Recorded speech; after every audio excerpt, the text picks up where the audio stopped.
Hello and welcome to Let's Talk, a Tulsa World virtual town hall meeting. I'm Wayne Greene, editorial pages editor of the Tulsa World.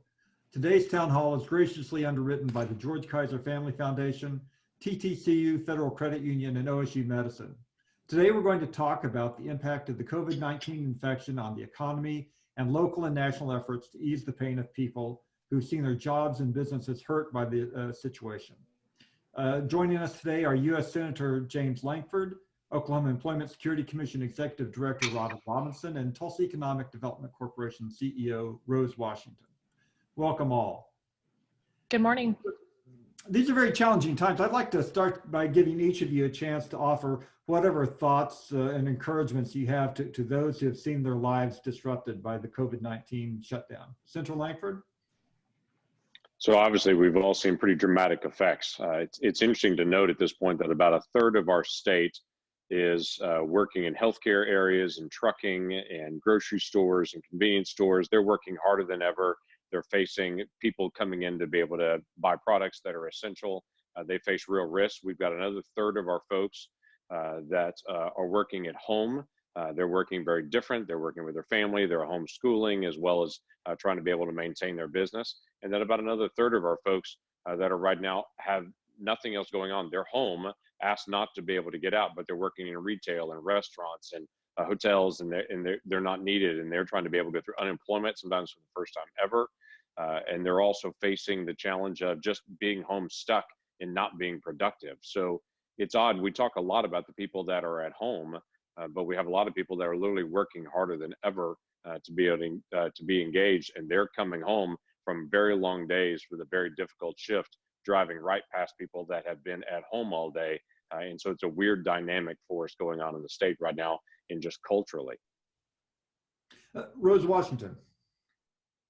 So I think, Wayne, what first comes to mind for me is that we've all been reminded of a very simple lesson in Economics 101, and that is that we're really all interconnected, and when demand and supply are out of balance, when money stops flowing in and out of households and in and out of businesses, local economies feel the pain quickly and more severely. And so over the last week and a half, all hands have been on deck to give comfort to small business owners who really undergird our community, giving them advice and access to resources and good counsel, and really a compassionate ear to let them know that we're all in this together and that they are important and that we're going to do all that we can to support them through this process and come out much better and stronger on the other end. Robin Roberson?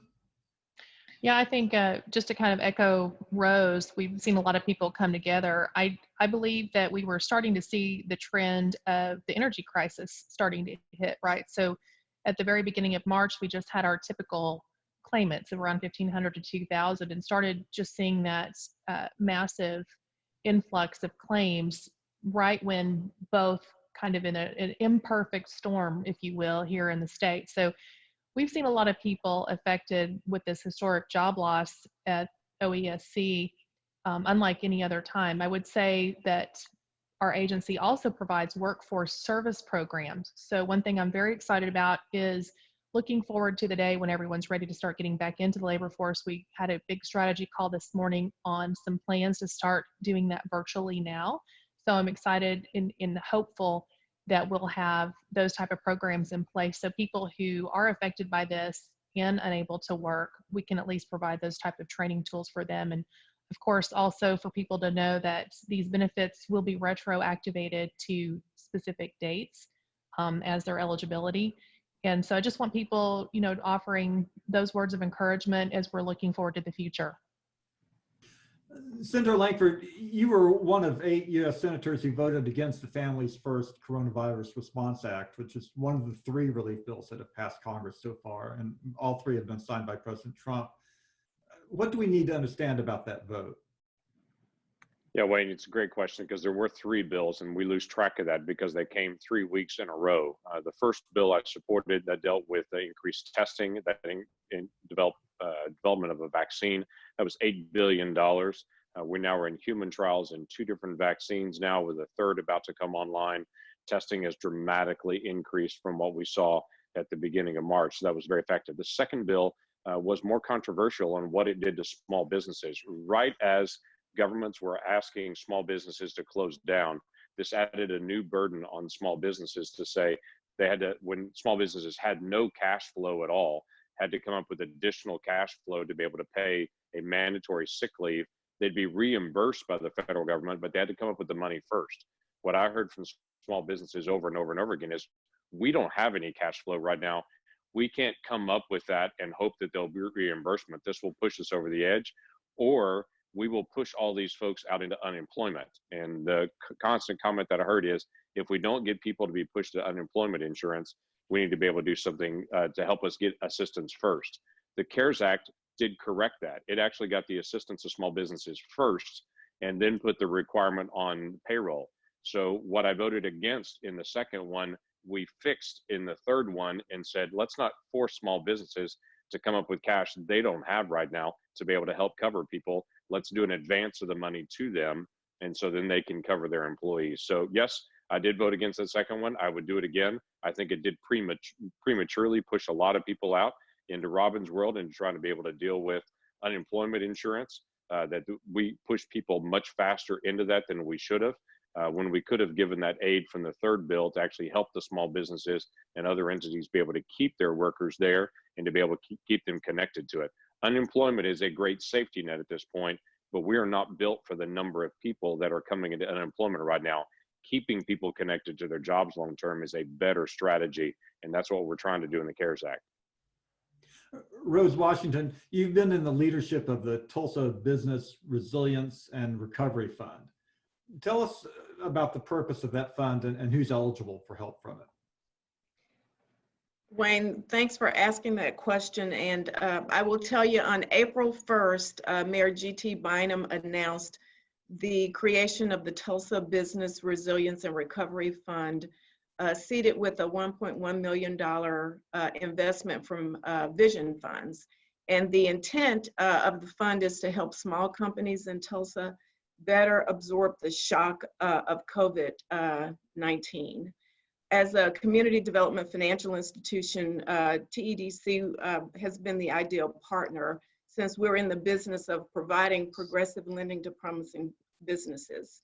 But the goal of the fund is really to help the community retain and sustain small companies to the fullest extent possible, by providing a stopgap source of loan funding up to $50,000 to local businesses with zero fees, zero interest, and no payments for at least 3 months. And so this is a great complement to the SBA programs that have been rolled out, the PPP program, the Payroll Protection Program, as well as the Economic Injury Disaster Loan Program that SBA offers. Based on my experience and partnership with SBA, I do understand that a lot of local small companies will not either be eligible for those funds or not receive a sufficient amount to really support them through the closure. And so the R&R, which is what we're calling the Resilience and Recovery Fund, is really here to support those businesses that don't meet all of the standards and expectations of the SBA. And so to be eligible, the business must operate in Tulsa. It must be for profit. It must have been in business by or before July 1st of 2019, because this is not a fund for startups. The company must pay W-2 wages to non-owner employees. They have to have fewer than 50 employees, and contract employees don't work, or contract workers don't qualify. They should not be eligible for more than $150,000 in the SBA's PPP. They should have under $5 million in revenue as of 12/31/2019. And of course, a lot of folks have not filed their business tax returns for 2019. And so we're looking at financial statements for the year ending 12/31/19. And this is a really easy one. They must have demonstrated financial hardship due to COVID-19. And I think every business really on the face of this planet has been affected by COVID-19. The last important thing to note is that a business that has excess liquidity of, say, $100,000 plus or 2.5 times the loan amount really should not apply, because we feel that they have a source of working capital that is available to them, and we're encouraging people to use their own resources unless they need to borrow.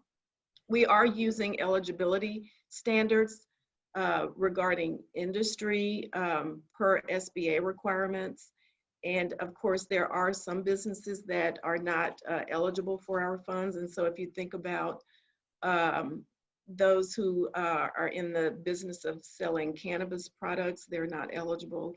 And there are other forms of businesses that I think are given that wouldn't be eligible for any funding that TEDC would offer normally, nor would we offer through the R&R fund. Are you getting a good response? Are you getting a lot of people lining up for the help? I tell you, Wayne, I am much more sympathetic to the SBA now and the bottlenecks that they are encountering due to the influx of need and applications that we are all experiencing. So I will tell you that in addition to the R&R fund that was established, we also set up something called tulsaresponds.org, which is really a help desk for small business owners. And it was established with support from the George Kaiser Family Foundation and Atento Capital. And so we set this up with volunteers who were there to provide resources to businesses who were just calling for help. And since April 1st, we have interacted with over 1,100 small business owners, sometimes on more than one occasion. And TEDC has received over 160 applications for funding. In a normal year, we process 150 to 175 loan applications in a year. And in under 2 weeks, we have touched over 160 applications and have dealt with over 1,100 inquiries. And so, does that answer your question, Wayne?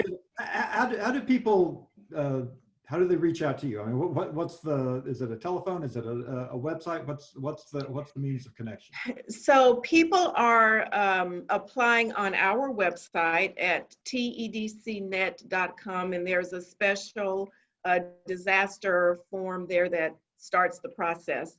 And people are also calling, or I'm sorry, emailing and going to tulsaresponds.org, because it has really been the first point of contact where people can get resources on all available funding and all available programs, including some grants that we're finding, as well as the best, assessing the best program for funding that is available to them. And so we're starting through tulsaresponds.org. Of course, our website is always up and available under any condition, but either entry point into the loan process works.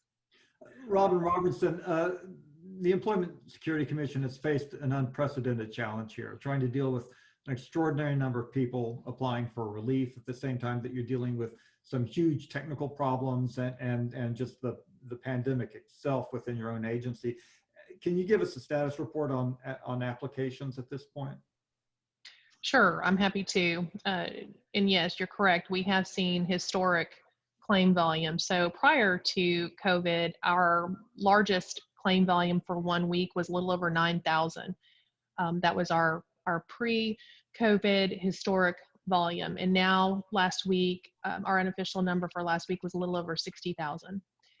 We're seeing this, I'm sorry, the week prior. Last week we saw closer to 50,000. So we did see a decline there. I'm very excited about that. But we have processed close to 200,000 claims over the last several weeks. So if you can imagine our staff, the thing with Oklahoma is we've really experienced and been very fortunate to have a low unemployment rate, right? So even the last kind of dip in the recession, we weren't as affected as much as other states simply because our oil and gas kind of helped carry us through that. So it's been a long time since we've had to have the type of knowledge or training or the staff volume to handle a large number of claims. So we had to really work hard to shift and reallocate some of our other staff members to help us with this claim volume, and of course give them kind of a crash course in training. And then again on the phone lines, we had, prior to this, we only had 30 VPN connections. We had to work to get all of our staff to be able to work remotely. So we really had to overcome a lot of challenges in a very short amount of time. And I feel very happy in the progress that we made. So this morning we had over 600 agents answering calls. So we were able to work with different state agencies for that support. So we're really, if you can imagine, we went from 11 people on the phones just a few weeks ago, and now we have over 600. So we're making progress. We're headed in the right direction there as well. Do you have a timeline for when you hope to be up to even? No, because we have no idea what the next few weeks will hold. I mean, we receive warn letters. We kind of understand who plans on letting people go. So we're still seeing quite a few of those coming in. I was hopeful that last week with that small downward trend that would continue. We're seeing quite a few this week already. So, we are unable to anticipate what the increased volume is. And you have to also remember, each one of these claimants have to go in and refile each week. So there's that compounded stress on our servers, compounded stress on our phones, people needing that additional support every single week. So as the claim volume comes in each week, just think about that each week, it's added on to itself. So we're hopeful that we have a really smooth process by the end of next week. Like I said, we perform training all over Easter weekend. We continue to add more agents. We have about 186 volunteers from other state agencies like the Department of Transportation, the State Auditor's Office, Department of Human Services, and those people are being trained on our Tier 2 support. So we're adding those every day. We're trying to add about 15 of those people to the pool so that they can answer those more complex specific questions. So you have to also keep in mind that our tax code here in the state's very complex. And that's one thing that we'll be working towards providing some new language and proposing that for the next session, is to kind of help us in that area as well. Senator Lankford, Rose Washington described the local effort to help small businesses. Of course, the big money is coming from the federal government. Can you tell us what programs are out there for companies that are trying to stay above water and keep their people on payrolls? And what are the eligibility requirements there? Yeah, so there are several elements that have been done. Obviously, the checks for $1,200 that are coming out to individuals, those will start going out this week. Some have already received those. There'll be an acceleration of that over the next several days.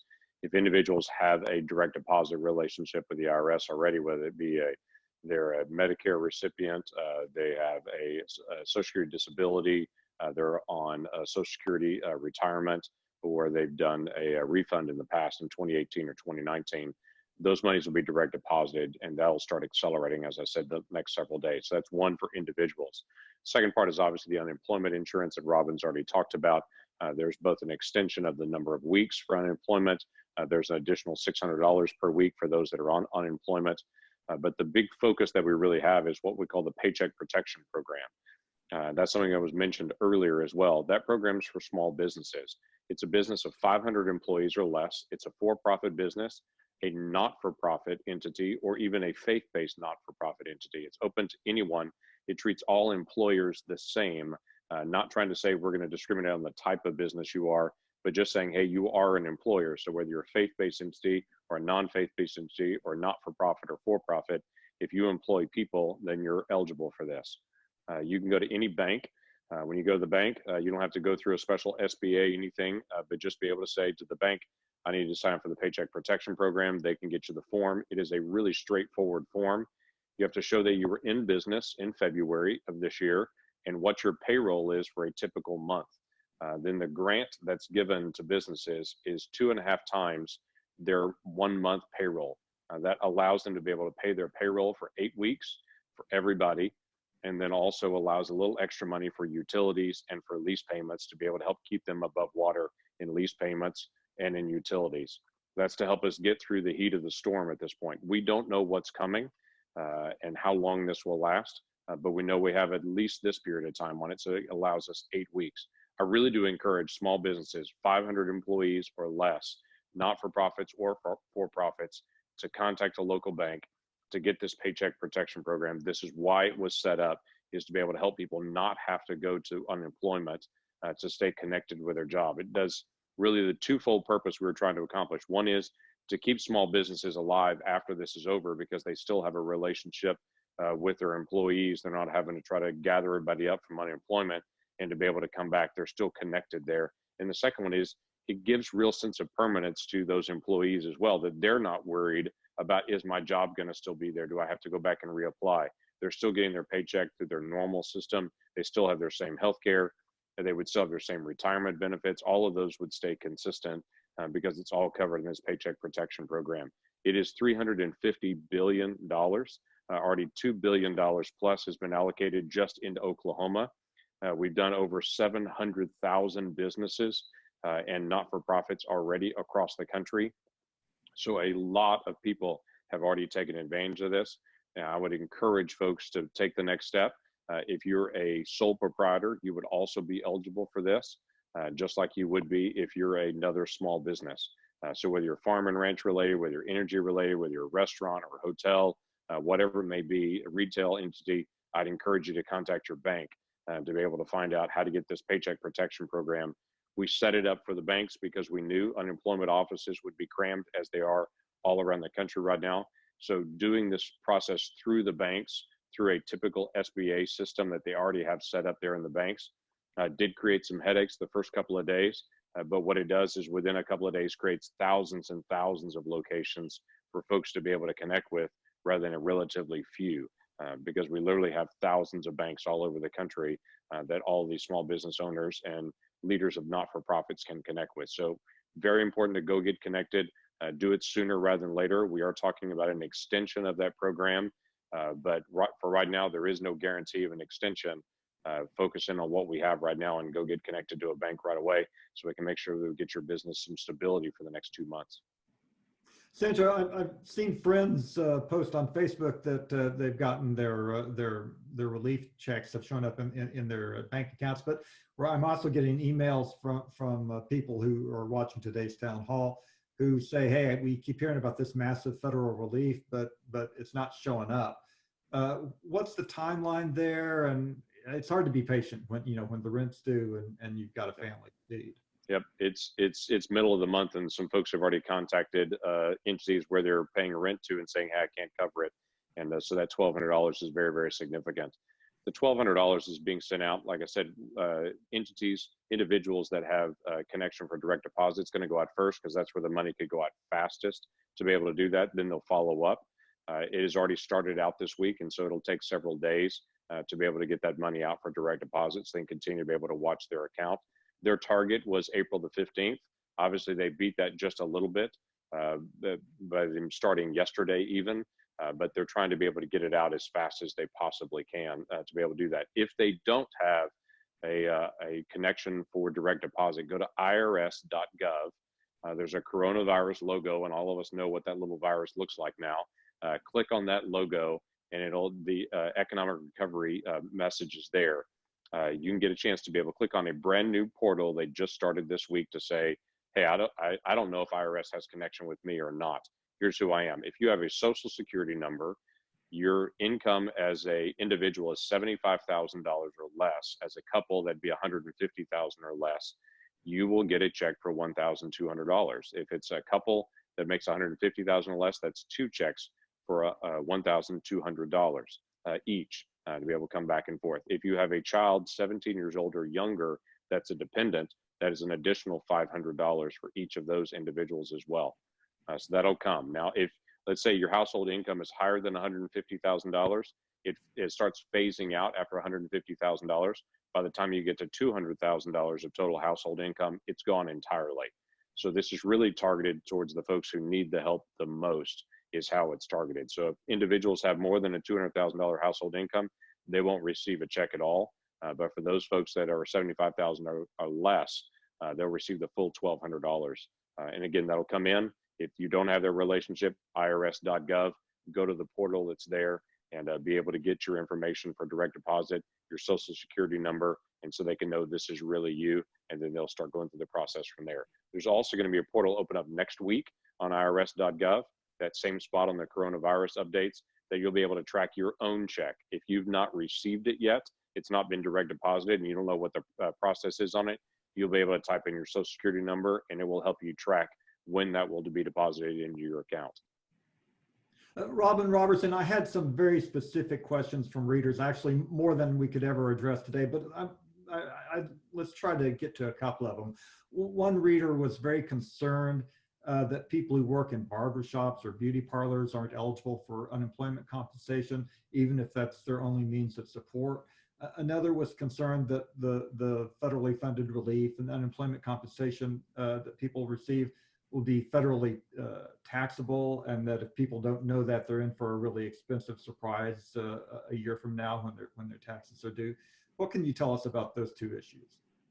Sure. So on the independent contractors or those kind of businesses that were forced to close down due to COVID, they should be eligible for unemployment assistance through the CARES Act. Now, those people who are typically not eligible, for example, the hairstylist, the salons you were mentioning, we are still working on our programming there. We're hoping to test this Thursday for a live production for next week, but go ahead and have those people apply. They'll receive a denial message because they, of course, aren't eligible right now in our system, but they'll be logged in our system, and then we will let them know as soon as we have everything ready to go that they'll start receiving those backdated benefits if they're eligible. So there's about 13 different types of criteria for eligibility. So we'll want to make sure they meet those.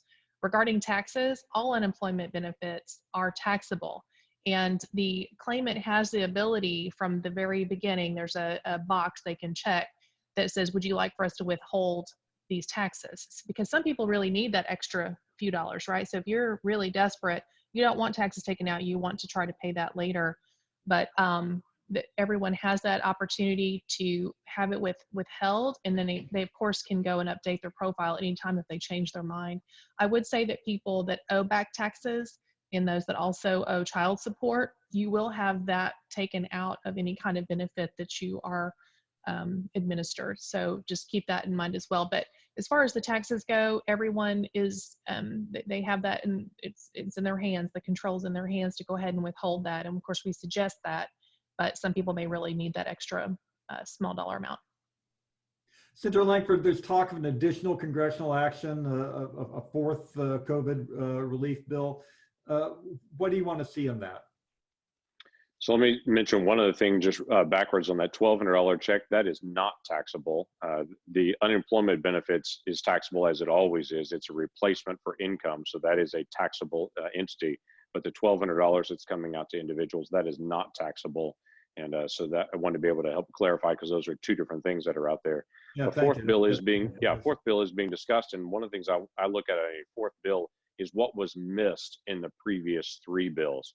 There's already conversation to say, for instance, well, let's double the amounts on all these different amounts that was already given. This was a $2 trillion bill.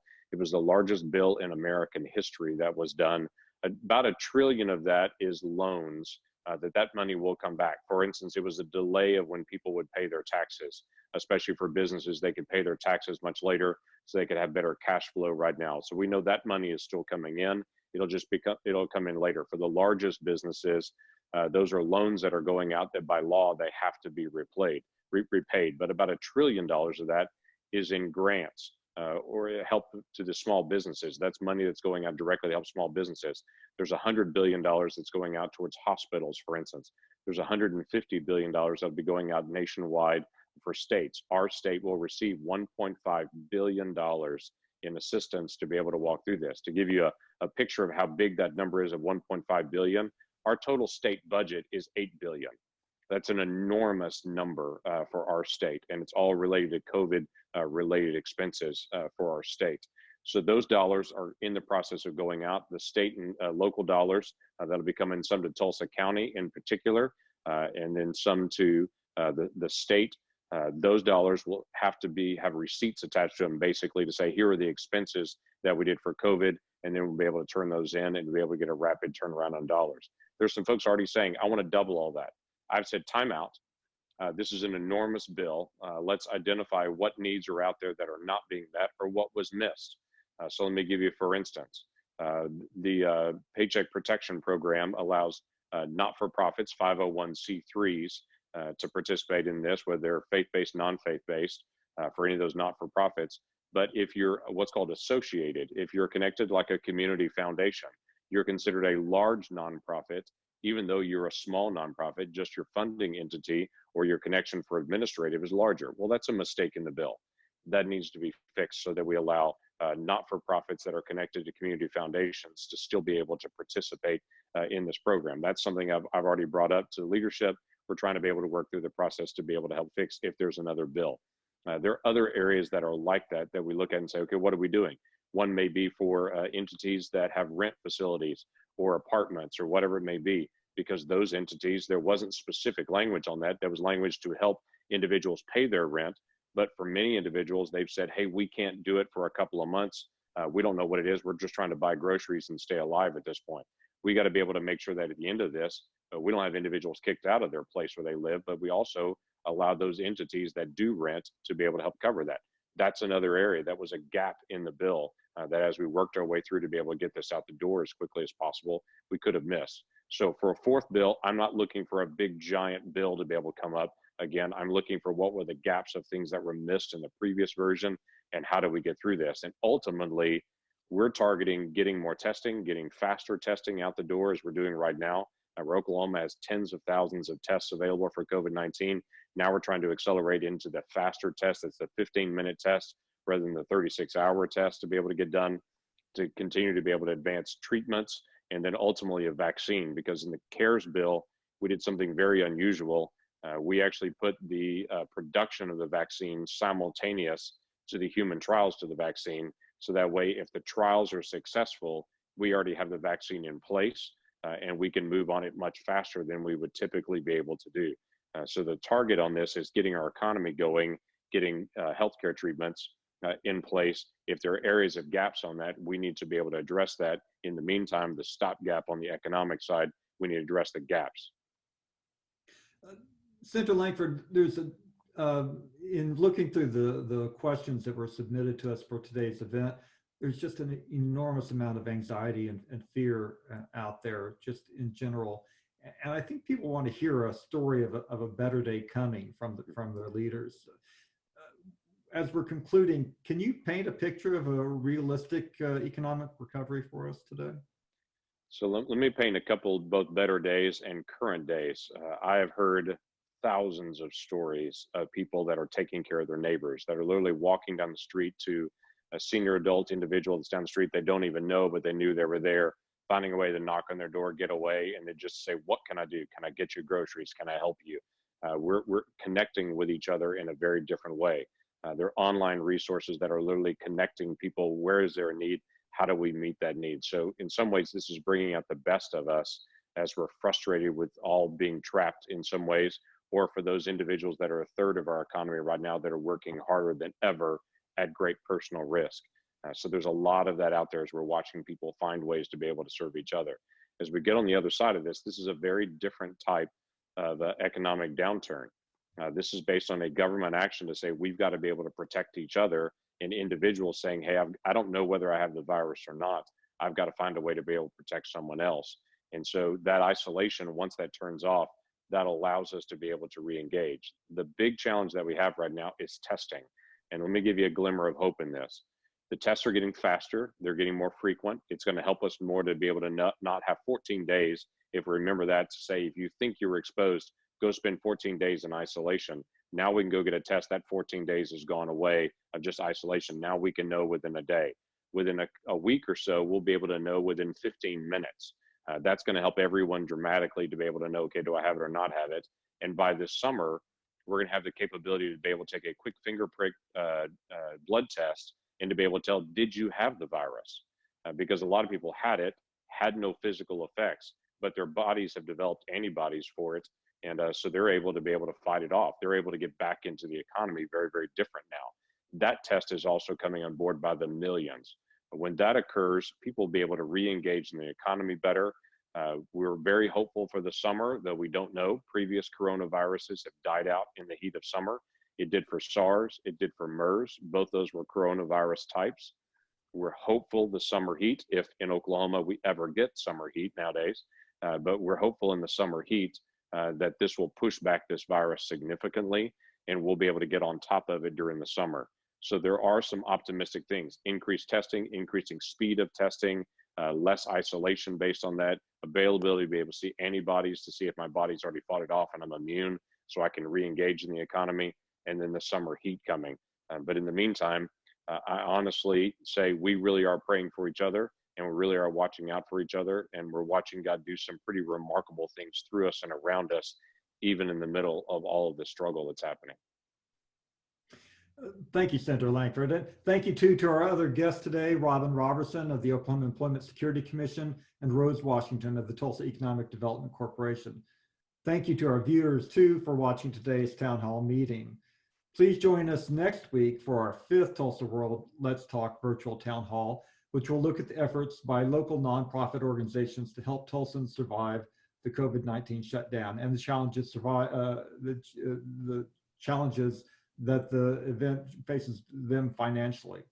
I'm Wayne Greene, editorial pages editor of the Tulsa World. Goodbye for now.